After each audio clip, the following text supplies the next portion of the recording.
All right, everyone. Welcome back to the show. And I'm super excited that I am being joined today by my fellow friend and mentor and colleague, Felecia Hatcher.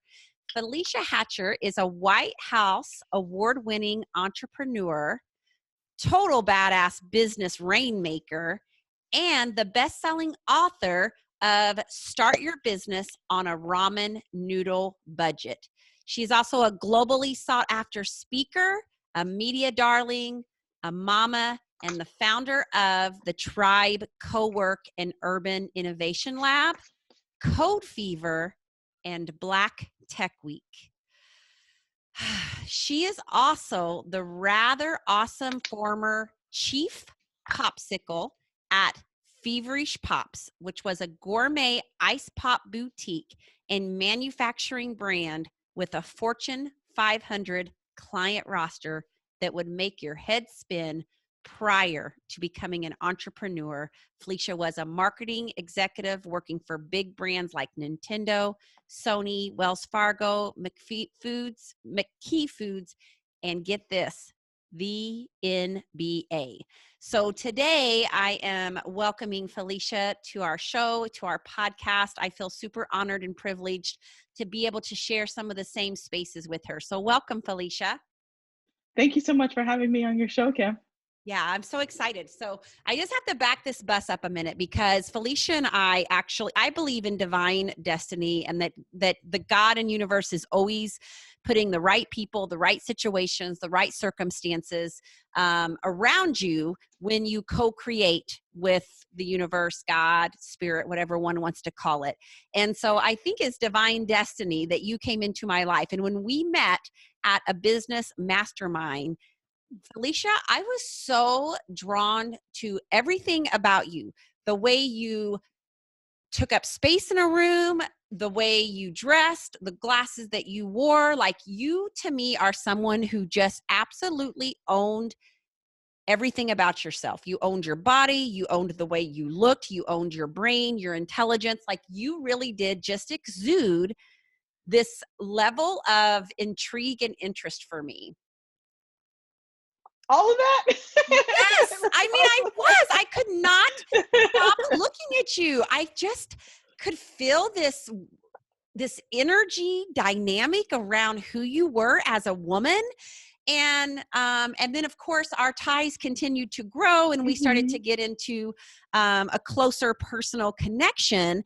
And I have to tell you all, I have actually hired Felecia to do some business coaching with me. So she is more than a friend and a mentor and a colleague. She's actually going to become a part of my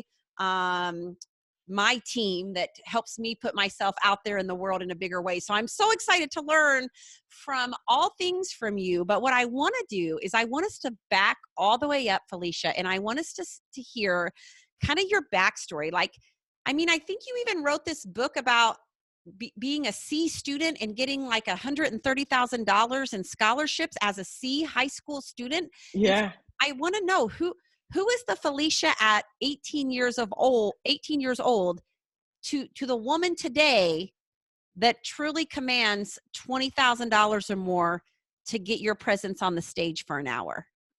Yeah. Well, first of all, thank you so much for the amazing and awesome words. I receive all of that. I appreciate that. And I'm so happy that we met and we have like kind of set out on this journey together of being friends and colleagues. Like, I'm excited about all of that. And then the invitation on your podcast, which I think is so epic, and I'm so excited.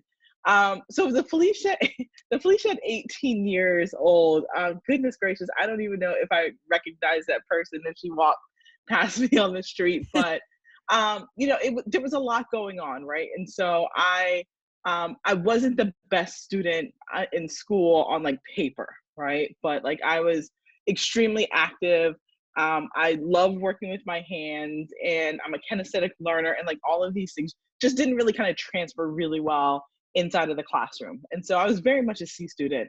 I always joke, and my mom hates when I tell that joke, but like, I was like, if you could major and minor in anything in high school, like freshman year, I majored and minor in like boys and basketball. Like, that's where I spent like all of my time. And so as a result, my GPA suffered. Like, it dropped down to a 2.1 as a freshman in high school. And I worked really hard the next few years to bring it up as high as I possibly could, but like never quite got it to a 3.0. You know, I was Yep. like, I was just like maybe on the way down, but like not on the way up. It didn't go back up to a 3.0. But my mom told myself, and I have a younger brother, you're either going to college or you're going to military. Like those were kind of like our only two choices. Nothing Mm, wrong with the military. It just wasn't where I saw myself at 18 kind of wanting to go and kind of thinking through like the trajectory of my life. And then so I had my mom on one side, right? Kind of like you remember when you have like the two little like the what is like the devil and the yeah, the angel or like angel and the whatever devil. Yes. yeah, or the two voices on both sides of like and being very conflicted at 17 and 18 about like what the next steps are. And I think even just like that weighty question that I don't like asking 17 and 18-year-olds, like, what are you going to do with the rest of your life? I think they haven't nearly experienced a fraction of what they're going to experience, but we're kind of telling them to define their life. A whole other story, right? Whole other podcast, Kim. But for Yeah, and I me, want to stop you right there because, yeah, of course, my other business is I'm an educator, and this is one of the things that I talk about. Like we actually do this to kids when they enter kindergarten. They come home with these little papers that say, "What do I want to be when I grow up?" And I'm like, I think that's the wrong question for anybody. I don't care if you're 6 or 16 or 26. To me, what that's really saying is like, what's the career that you're going to choose? Because that's going to define who you are. And that's going to let right, us know whether or not you're a valuable enough human being. When in fact, I think the better question is like, how do you want to show up and serve in the world? How do you want to yeah. contribute to it in a positive way? We make it so much about the label of this career. And so, yeah, I think you're right. I think we do this to kids from the time they're super young, you know? Yeah, I get frustrated with it because, like, my daughter's 6, and people will like come up to her and ask her that, and I told plenty of people, I'm like, don't ask my daughter that. Like, she's 6. Like, her frame of Yes. reference of the world is very, very small, and she goes from one day wanting to be like Elsa to the next day wanting to be a pilot because she was on the plane the next day, and so like I don't want her to like I want her to remain as curious as possible and not limit herself just to what she's been experienced at six Exactly. years old. And I don't think people fully understand like how weighty that question has become because like even with working with young people on the other side of like winning all the scholarship money as a C student, like that was the first business that I started in college. Like I'd won $130,000 in scholarships and grants from about 5 organizations, and then I was like bombarded by like all my mom's like church friends and like Yeah. all the organizations she was a part of. And my mom was an educator, so like all the educators with the classroom teachers association. Like it was just like a slew of like people everywhere my mom turned. It was just like my daughter made the right decision, and look what she's done, and like hire her and have her come speak at your event. And so but like all the young people that I worked with as a result of like that program, it was that like they were not exposed to even just the full scope of the cities that they lived in sometimes, but they would rush to just check a box or fit into a box, whether it was something that truly moved them or not. Like we talked all about Zone of Genius, like in the group that we were Yeah. in, but like most of them they have no idea, and so they just kind of set out on this path that is very unfulfilling and that has not allowed them the freedom to explore. And then you end up with really miserable people that even like, and it takes hundreds of dollars, thousands of dollars oftentimes in order to repair that or kind of uneducate or unlearn in order to kind of learn this new process of how to find the thing that like most excites them, and Yes. really kind of shows them like how to have impact into the world. But I love what you said, right? Like I'm gonna start using that of asking my dad, like, what is the impact that you want to have Yeah. on this world? Because young people, I think, Kim, are so insightful with like that question. And like 5 and 6 year olds, like it's gonna be a story and it's gonna be pretty magical. Yeah. Well, we shut them When I hold on down. to We shut that. them down. Like kindergartners come to us and they're so curious about the world. And then with each grade that they go on, they get more and more shut down because they're told there's one answer and it's in the back of the book. And by the way, don't look in the back of the book because that's called cheating, where in the real Yeah, world, we call that collaboration. right, right.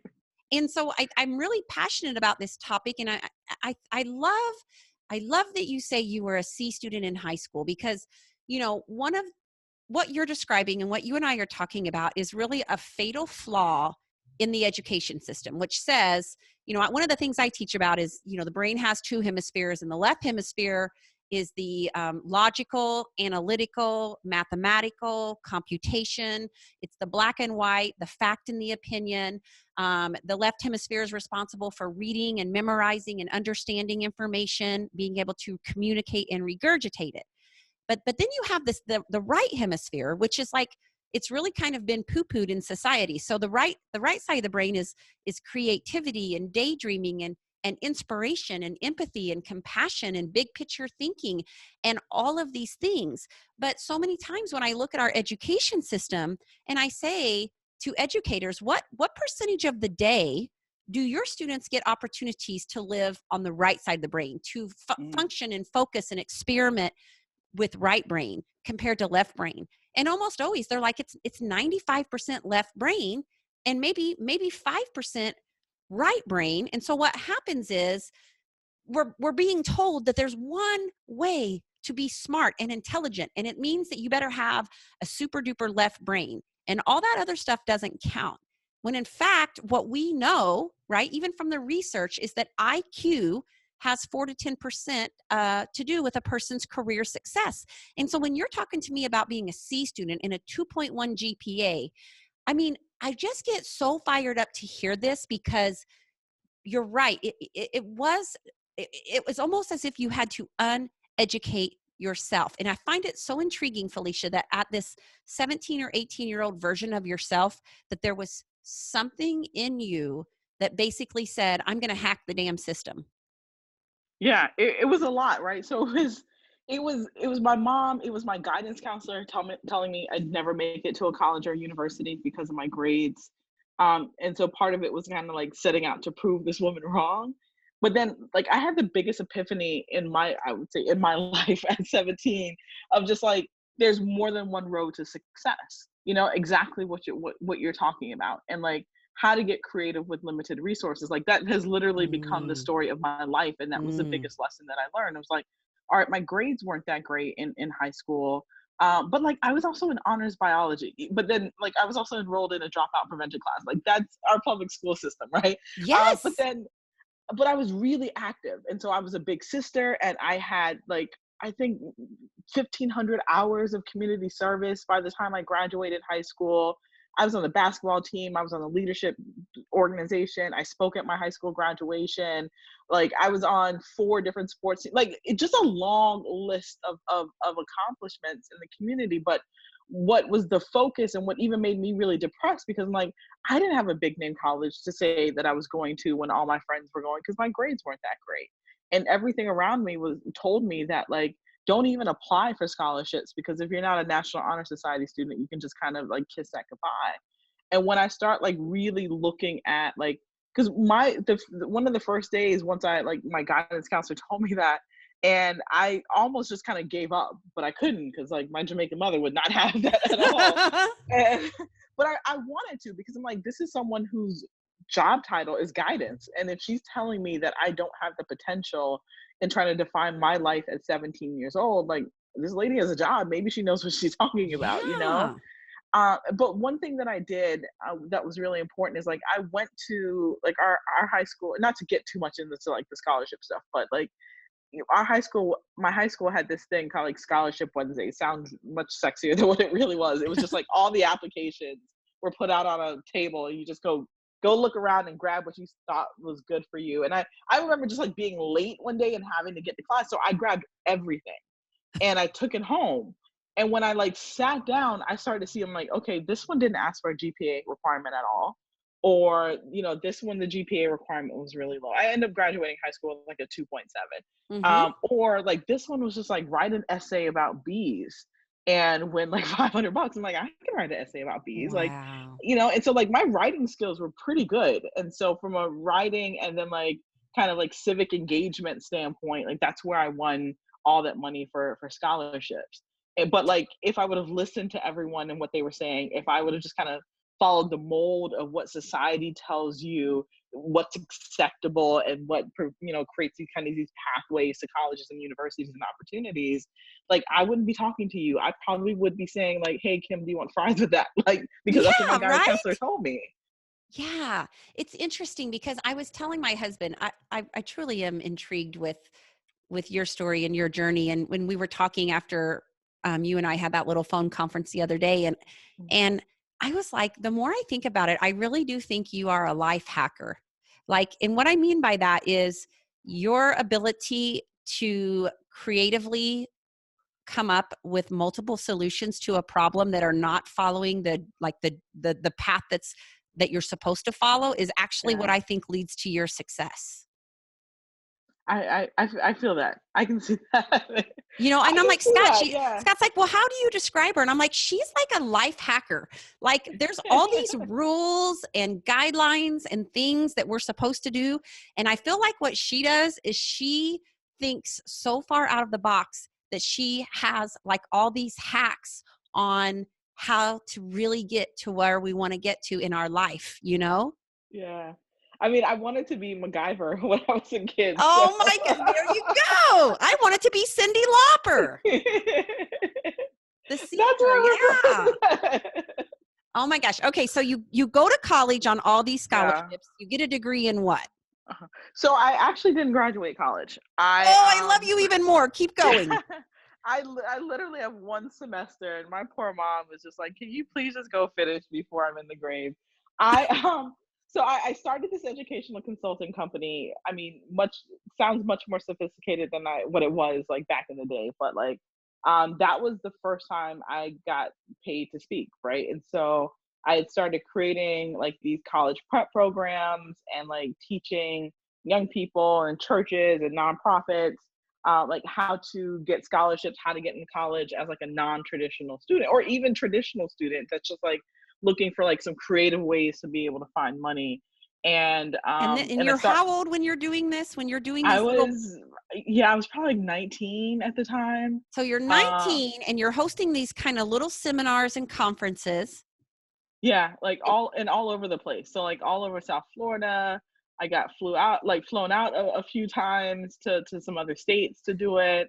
I had a business partner at the time, James Taylor. Like he won an athletic scholarship. I won like, you know, like writing civic engagement scholarships. And so we just came together and would do these workshops. And for a while we did them for free. And then my mom, like good old mom again, she was just like, this is starting to take a lot of time away from like your schoolwork and your grades are suffering, like at minimum, you should be charging for this.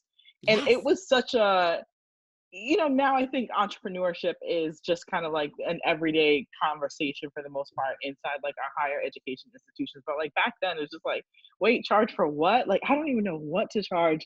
Begin to charge a few, you know, the same. Yeah. I think people still do this. Like, I don't know where to begin with this. And so it wasn't even, it was just kind of saying yes to accepting money and like that mindset in the very beginning. And so like the first time we got paid, we got paid like $125, and I think we did like an hour or 2 hour workshop on like scholarship prep, and our company was called Urban Excellence, and like my room phone number would ring, you know, Urban Excellence. My roommate knew to like, I you just can't know. believe what 19-year-old does this. I mean, oh my gosh. And so, yeah. And then you probably felt like that was a pot of gold, right? Like Yeah, $125 to get up I, and I, I sure talk. I sure did. Like you couldn't tell me, Kim, that I wasn't like rolling in the dough. And then mind you, I was also still splitting that with someone else. But I was just like, this beats like my summer job working at the YMCA. Like I just, you know, because it was just like it was one something that I loved, something that I knew from like the back of my hand. Like it was just, and then for someone to say like, hey, this is something, and this is an industry that people actually pay. Like it just opened up so many doors for me. I met a really good mentor of mine, James Amps at the time, who like came to Lynn University and like spoke on the campus. And he was the first one who told me like, yeah, this is a real industry. And he was like ex-military and was like this leadership, like keynote speaker traveling all over the place. And he was just like, but like, what is this $125 you're charging?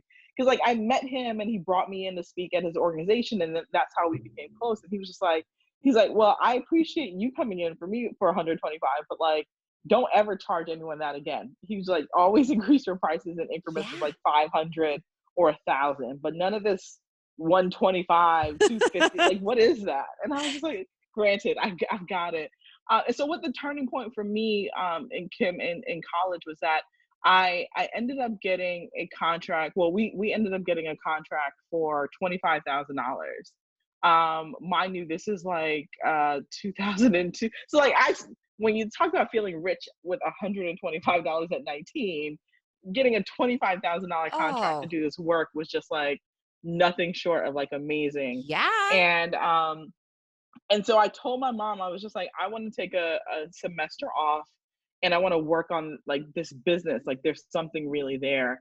And I've learned probably one of the most devastating lessons for me as a young entrepreneur is because I hired a friend and our program went through the school year and like we were on summer break, right? Kids were on summer break. We weren't running the program. And I got accepted into like, I don't know if you remember like monster.com. Like they had this leadership program at John Hopkins University, and I went there for the summer. And when I came back to like pick up like the contract work we were doing for this youth organization, like I found out the guy that I had hired to help me run the program like stole the contract from me. And Mm, when you say talk about being devastated, mm. I was devastated. Not only because it was someone that I brought in, you know, you kind of remember like all the red flags, Yep, right? yep. Um, and then I had also told my parents, it's just like, just trust me for a semester.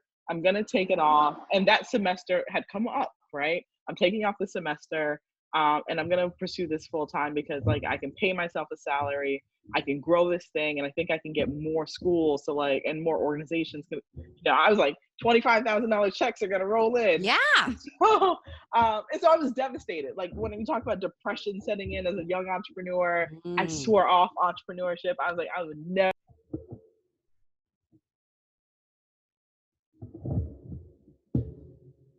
Okay. Yeah, so I think, I kind of like bet the house, right? But like most importantly, it's just like I did not want to disappoint my parents, right? And so it was a really, really hard time for me to get over that.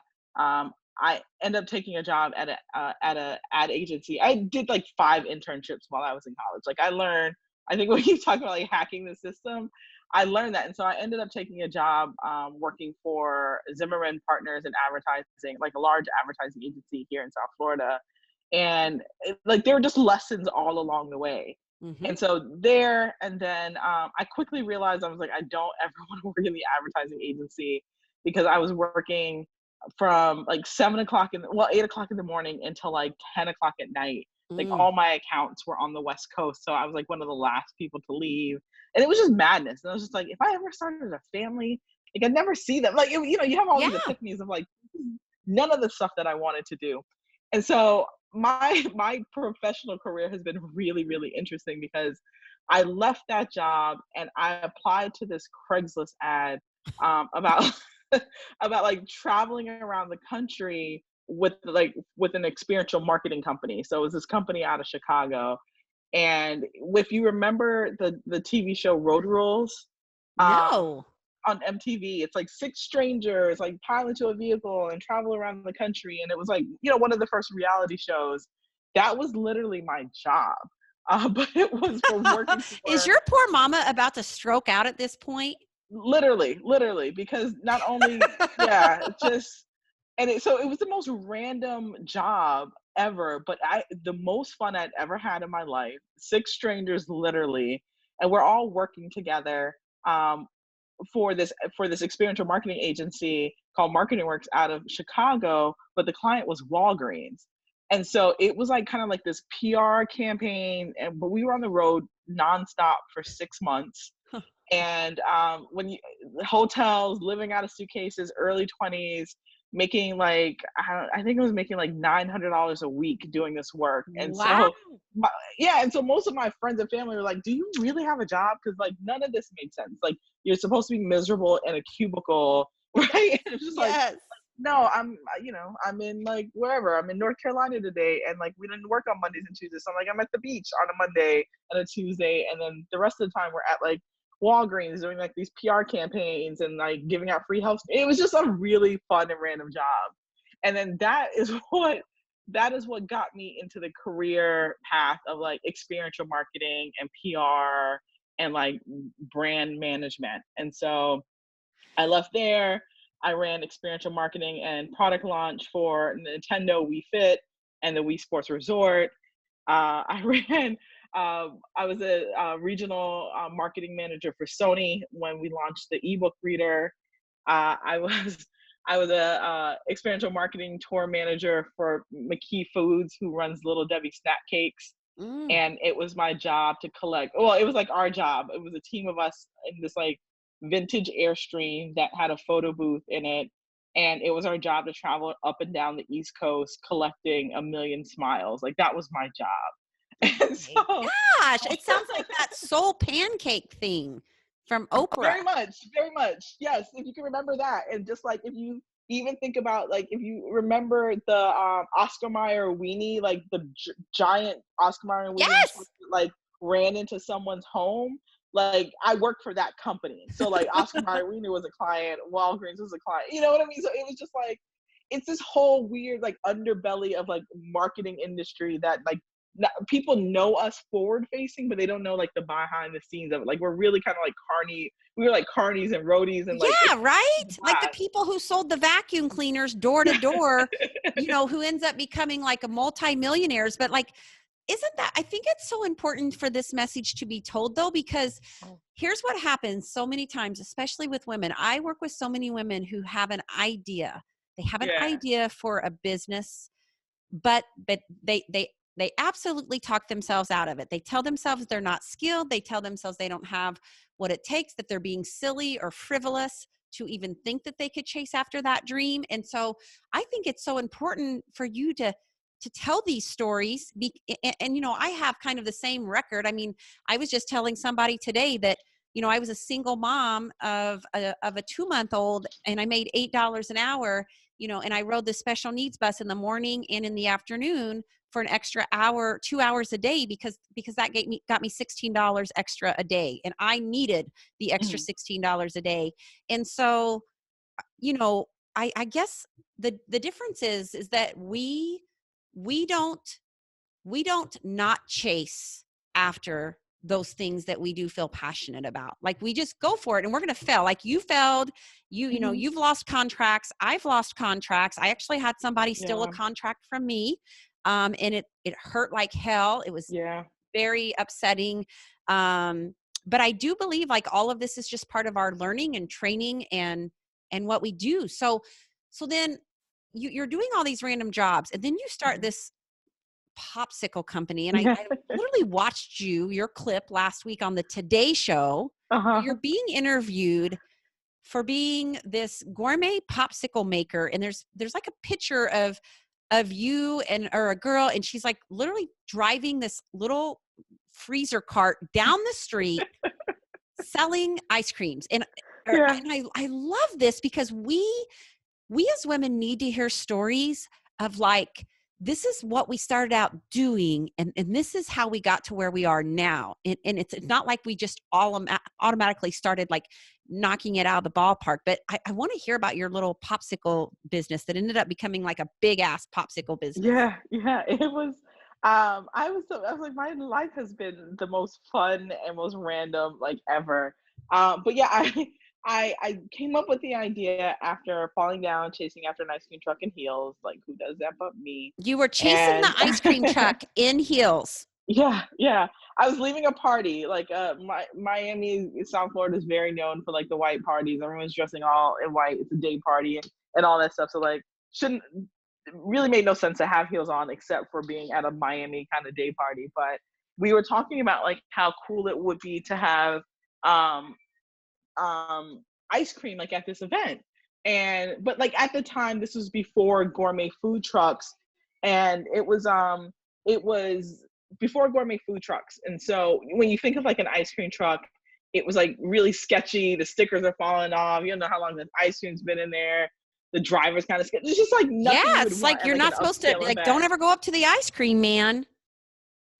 Yeah, so it was and so I leave this party and like I kid you not, Kim, like I walk out and I hear ice cream truck music and like I think any adult that hears like the nostalgia of like old school ice cream truck music, and you just feel like a 5-year-old kid. And I Yep. start running after this ice cream truck. And I'm like, we were just talking about ice cream, forgetting that I'm in heels, and I fall like flat on my face chasing after this ice cream truck. And super embarrassed, and the ice cream truck driver like luckily stopped and I got ice cream. Like I had this I had like two epiphanies. Like one was like I'm way too old to chase after an ice cream truck.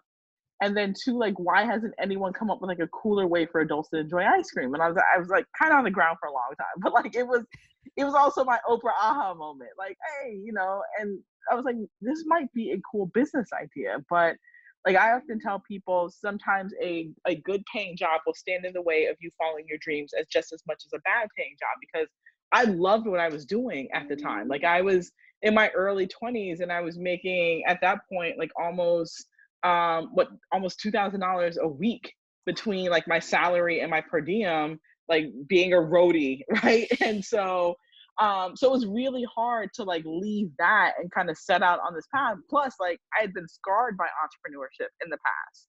And Mm. so when the economy tanked, I was forced, right? I could not find another job in my field. You know, like when big corporations, branding and marketing kind of is one of the first things to go when they're like cutting costs. And so all of my friends and my roadie friends, we were out of jobs. You were out of a And job. so I moved back to Florida with this like idea of like a gourmet pop company. I like had spent a lot of time in like Mexico and like LA and just like fell in love with Mexican paletas. And no one in Florida knew what the heck I was talking about, like when I would come home and like talk about these things. And so I moved back to Florida, to my parents' house, right? Like pretty Mhm. embarrassed about that, with my husband, by the way. And I was Oh, just like, I was like, hey, mom and dad. And decided to like launch this pop company in my parents' kitchen and like in their backyard, and bought two ice cream carts off the luxury shopping website Craigslist and kind of set out on this path of just kind of seeing where it's gonna go, you know, and didn't have a big vision for it at the time. I just was like, if it just makes me a little bit of money and I can just like at least see where this crazy idea is gonna go. Like I could not let go of the idea until I at least like did something with it, right? yes. And in startup world, we call it like the MVP, right? The minimal viable product. But like back then, I was just like, I just need to do something to keep busy while I'm spending, you know, a few hours a day applying to job ads, because I just really need something. But it started to, it was slow in the beginning, but it started to take off. But what was really made it slow was like I had no experience in the food industry, like whatsoever, Kim. I worked at McDonald's when I was 19, or not 19, but 16 years old in high school. My husband had worked for Subway like right before going to college, and that was like it. And so it was a lot of trial and error, So a you're lot just of like trial and error. experimenting with these ice cream popsicle recipes?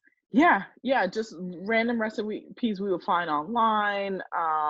You know, there was like a little booklet that would come when you would buy the plastic molds off of the internet. And so, and then my husband's like grandmother had a farm, and so he was pulling like random recipes. Like my grandparents were on my mom's side were from Jamaica, so like we were just pulling random recipes, and then we were foodies, right? Like we Wow. both worked on the road, and so Yep. we had our favorite Indian restaurants, and it was just like, oh, let's try a mango lassi popsicle. Like, what would that taste like? And so it was a lot of trial and error in the beginning, and we tried to do the whole like going to the schools during the day. Mhm. And like the mobile vending industry is pretty gangster, Kim. Like they were Really? very territorial, and we were taking all their business because they had trucks, and so Oh. they couldn't come inside the fence, and we could just ride our little Ah. tricycle cart right up to the kids, and we were taking all the business. And Yes. so we kind of got kicked out of that, but then we also were just like, you know, let's go to where we actually would want to hang out. And so we started going to Miami and going out at night, and hitting like the bar and like the party crowds.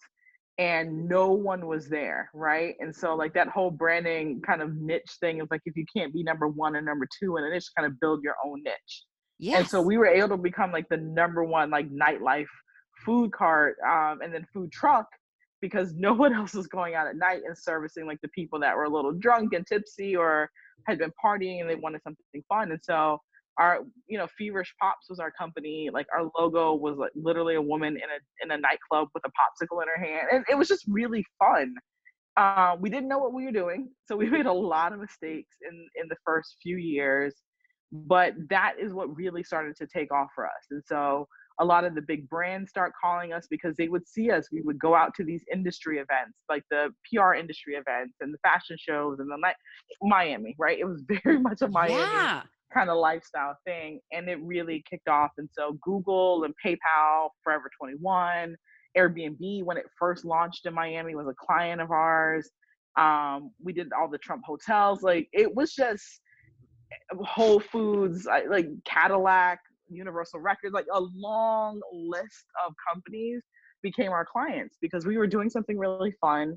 And then we started doing like custom pops for them. And so we could customize almost anything. We could customize a flavor for them.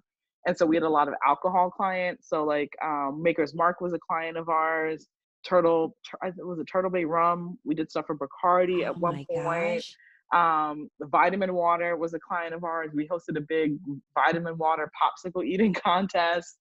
And so like all these big clients were our companies were our clients, and they would essentially like buy the pops from us. We would sometimes do some custom stuff for them depending on what they wanted to do. And then they would just kind of pay us to give them away.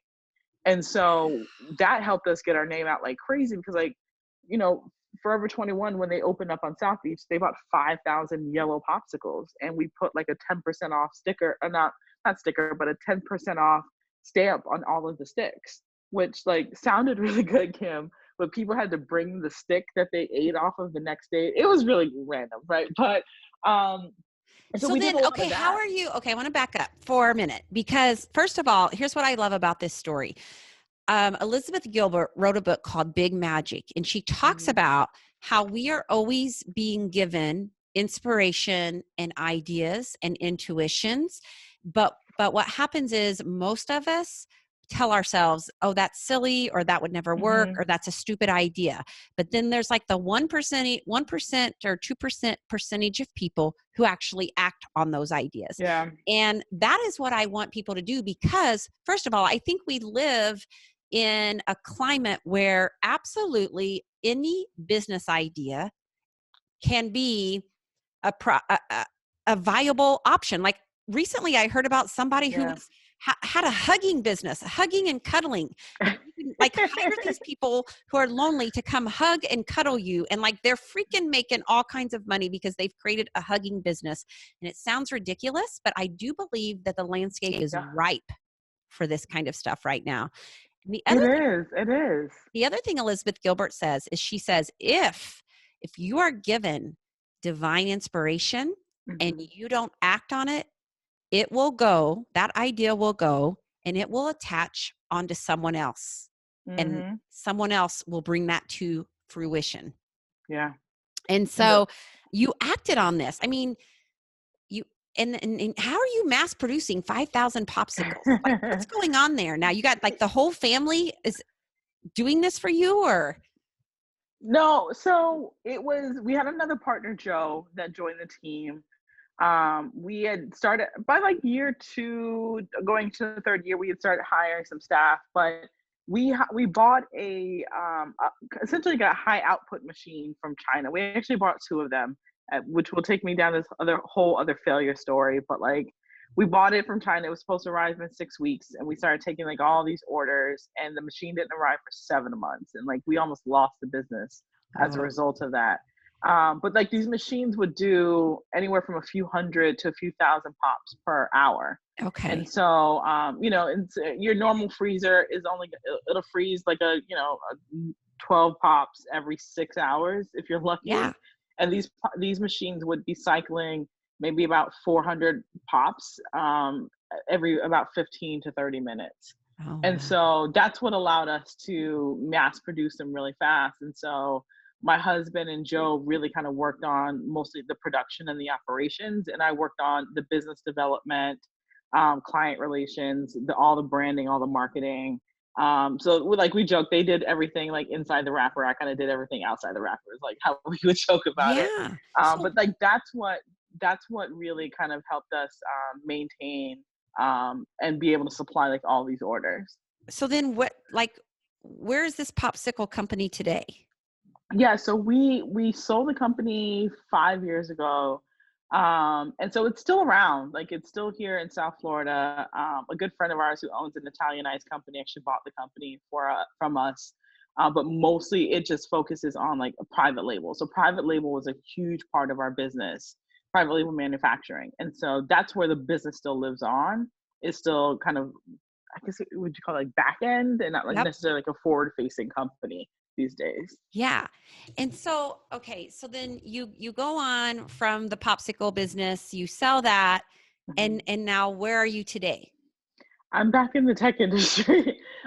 So we started an organization called Code Fever while we were still running Feverish. A good friend of us actually came up with the name because he was just like, "Your company's called Feverish Pops. You want to like host a coding event for young people? Like put those words together." And that's how we came up with the name Yeah. Code Fever. And it was only supposed to be a 1 day event, and our intention was just to train our employees. We had a store in like the Midtown air shops in Miami, and we knew that they weren't going to be in the pop business forever. And we wanted to just train them in like the most marketable skills possible. And so Derek my husband is a programmer, and I'm like, I know enough about tech to be dangerous, a Okay. little dangerous, right? And so we put a 1 day event together. We just like invite your parents, invite some of your friends, and we'll teach you how to code, and we'll bring some of our friends, we'll buy pizza, we'll just make it like a whole fun day. And we were only expecting about 20 people, and like over 80 people showed up. And then after that day we were bombarded with parents and people calling us about like when is the next event. And we're like, there isn't a next event. Like we're running our popsicle business, we're trying to keep it afloat, like our investors are driving us crazy. And it became something. I'm in a fellowship called Echo and Green, and they have this whole process around social entrepreneurship called like the moment of obligation, of when like you see a problem, a social problem, and you ask yourself, if not me, then who? And if Oh, you can't answer the who else can do this thing, if I am not answering that calling, then it's your moment of obligation to say you are the one that are kind of like need to do this thing. And so yes. so that's what it became, right? There was our startup ecosystem, like the innovation economy, kind of like this concentration over in Miami was just starting to sprout up, and it was not inclusive of the Black community or like the low income Hispanic community. And so we just knew so many young people that were missing out. At the time, the youth unemployment rate was still almost 30% in South Florida. And we just know what that means, right? That whole cycle of poverty just kind Yeah. of continues. And it's just, it was so problematic. But like, we knew so many young, really amazing young people that were either working with us or we had interfaced through a number of like social initiatives that Derek and I were just a part of as like volunteers or mentors. But then we also knew really amazing entrepreneurs that were our friends that were building companies, or high growth companies or tech companies here in South Florida. And like they didn't have a community. Mm. And when we took on VC funding for Feverish, we also didn't have a community.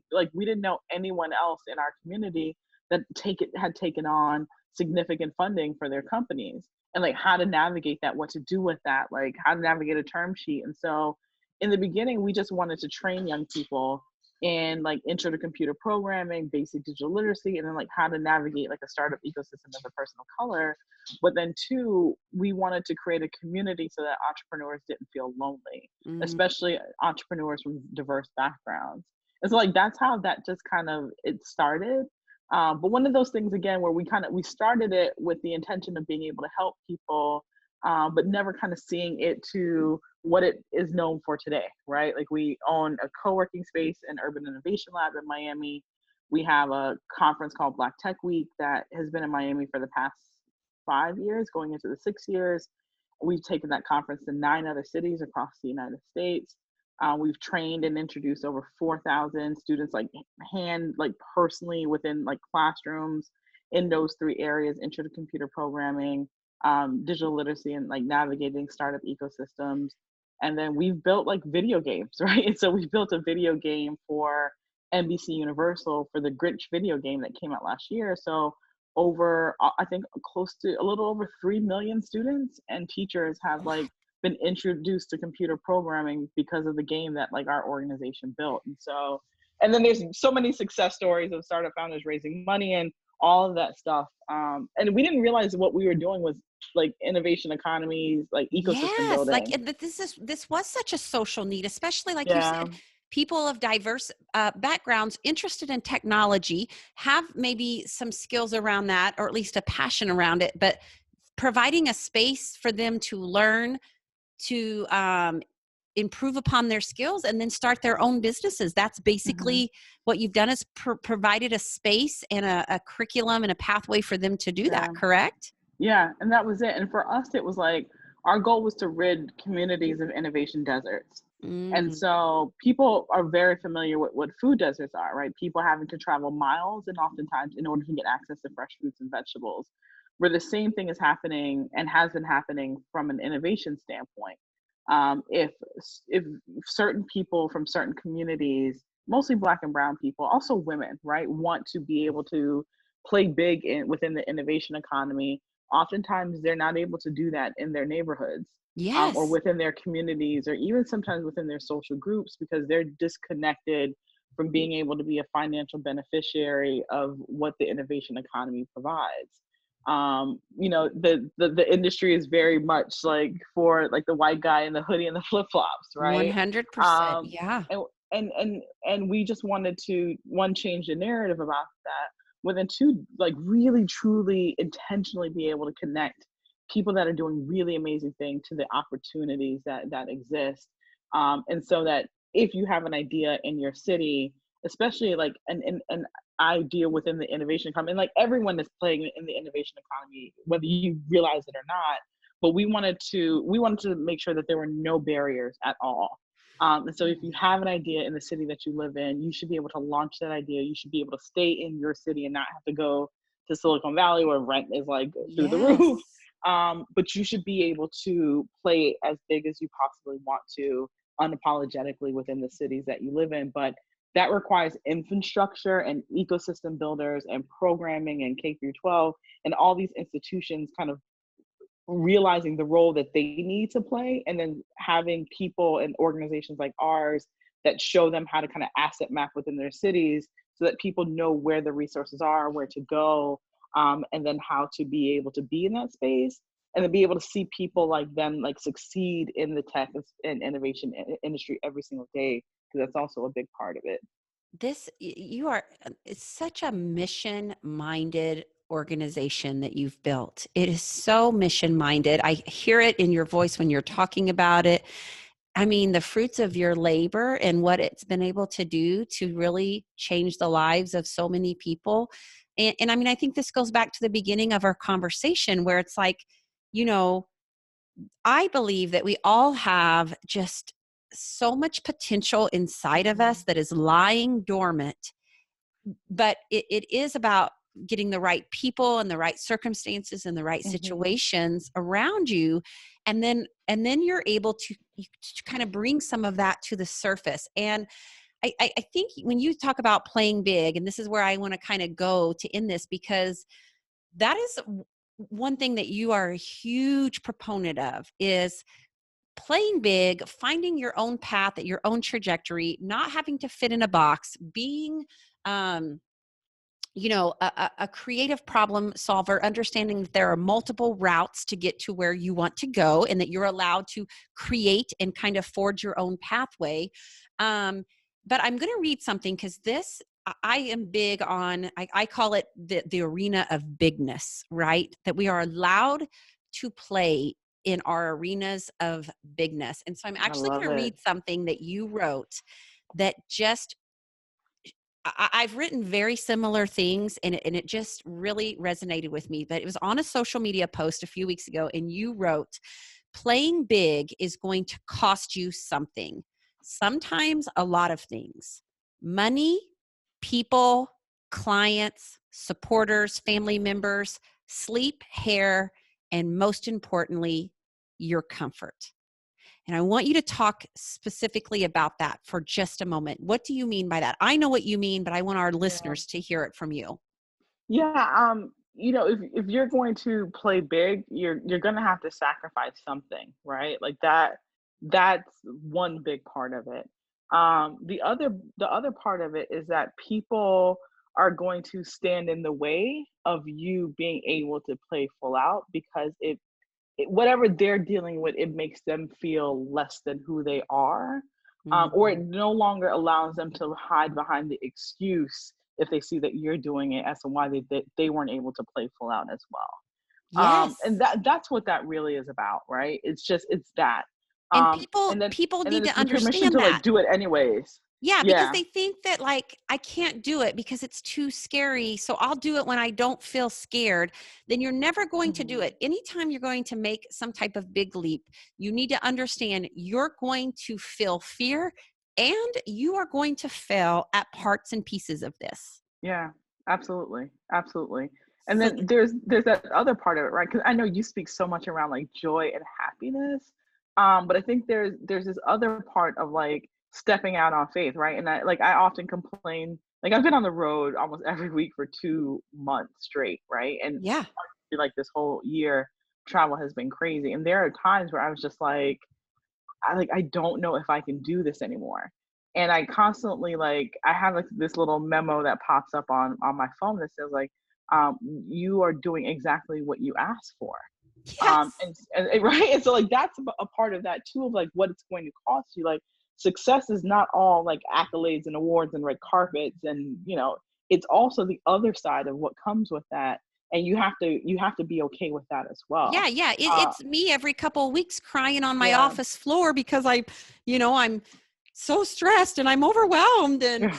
Yeah. and then then 2 weeks later I'm like, oh my God, I'm living this amazing life. I'm back on top of the mountain. And then a few weeks later I'm crying and broken out in hives. Like this is the entrepreneurial It journey. is. It is. It absolutely is, man. And I don't think enough people see the other side of that. So when it does happen to you, you almost individualize it, right? And like, Yeah. all of this is a part of the process, and you absolutely have to trust the process. And I think when you look at like those, everyone likes to talk and tout about like the high failure rates of people starting within the first year.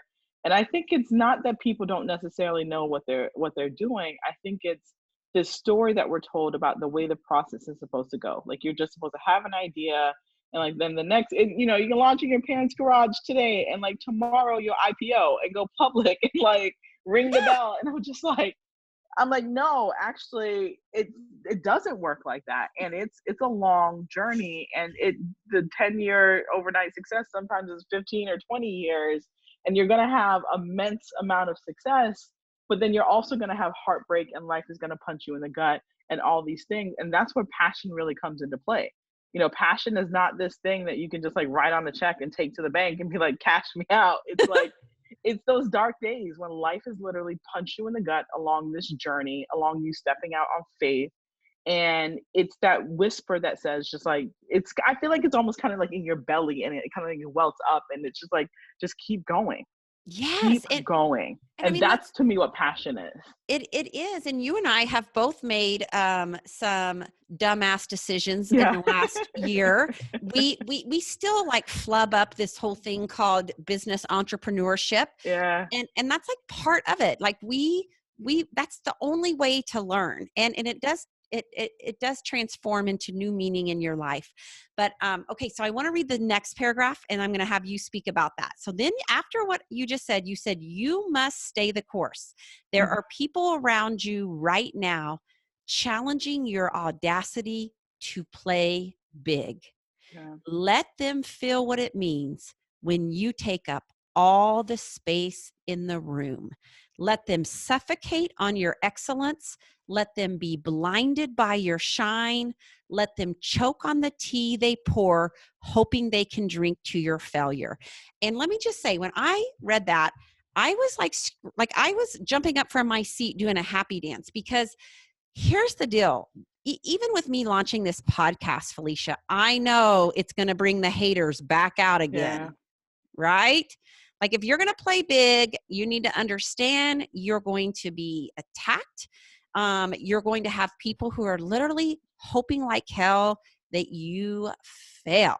Mm-hmm. And this is a big part of the entrepreneurial journey. But I love how you say, let them feel what it means when you take up all the space in the room. Yeah. Yeah. I mean, you just got to keep shining bright. Tell them to put on some shades, but you're not going to Yes, dim your light, girlfriend. Yes, shine Um, that damn light. yeah, Kim, when I wrote that, I was going through it. Like, it had been a really long week with someone that has played a really significant role in the work that we've done over the past 6 years. Was just kind of challenging me and us in like this really weird way. And I'm just like, you know what? Like, I'm gonna show you, and you'll be Yes. sorry. It's no Yes, more of girl. this like I need you. It's like you'll be sorry. So, Yeah, but I it's think just like that's the fire in your belly yeah, that says, yeah. "Damn it, I'm going to stay the course." I mean, I tell people that the people in the background who come out to attack you, oh, Felecia, it used to get me so down. I'd be distraught, not sleeping for weeks over it. I mean, back in the day, it was an extremely painful thing, and now I'm kind of like, there's a little part of me You're that is lost. like, ooh, I see that I'm getting to you now again. Yeah, yeah. And then the other thing I tell people is it actually motivates the you know what out of me. It Hmm. really does. Cause I'm like, you know what? You sit back there and you watch what this girl does. You wait and see, because your ugliness and your nastiness towards me actually has motivated me to even knock it that much further out of the ballpark. You know, Yeah. it's important. And I let think them this is, let them waste their energy on that, because it's just like yeah. you can bottle up all that energy and do your thing, and know that like we can work together, we can work in unison, we can work, or you can just kind of sit there and kind of sit in your own self-loathing and just hate. But like Right, right. Like we I don't don't have time, even really you don't have time, feel, we don't have time for that energy.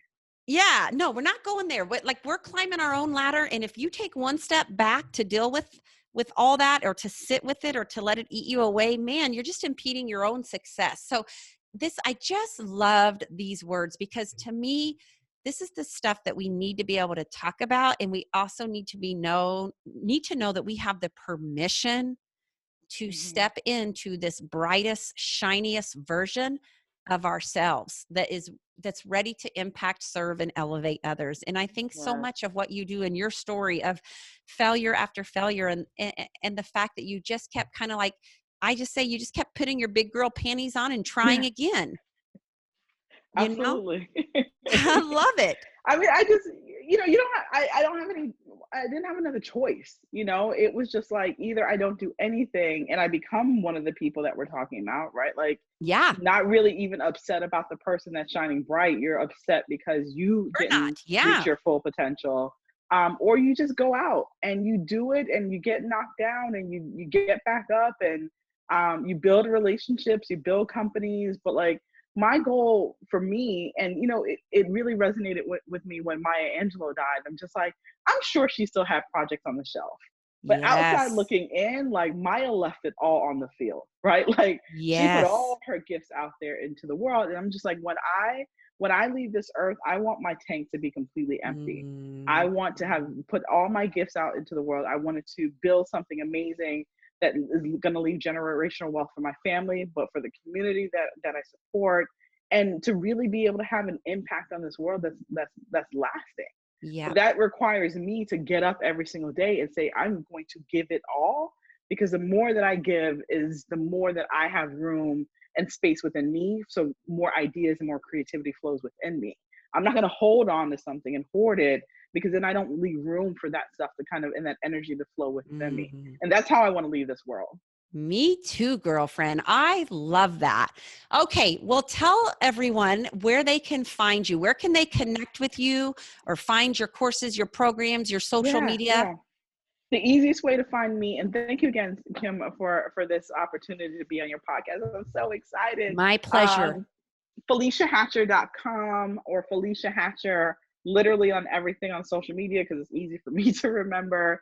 And then my programs and my awesome program, No Introductions Required, is all about helping people speak their way to coins, power, influence, and their passion. And that can be found on Facebook and also my website at No Introductions Required. Yes, yes. So Felecia she is the one who is going to take Kim Strobel to the next level when it comes to this speaking environment. And so I am just super grateful for you, the opportunity to dive into your entrepreneurial journey, and just to share this space with you. I really thank you so much, and I honor the woman that you are, and that you give the rest of us permission to, like what I like to say, play in the arena of bigness, Mhm. Felecia. Nice, nice. I love it. I love it. Thank you. Much love to you, dear. Thank you.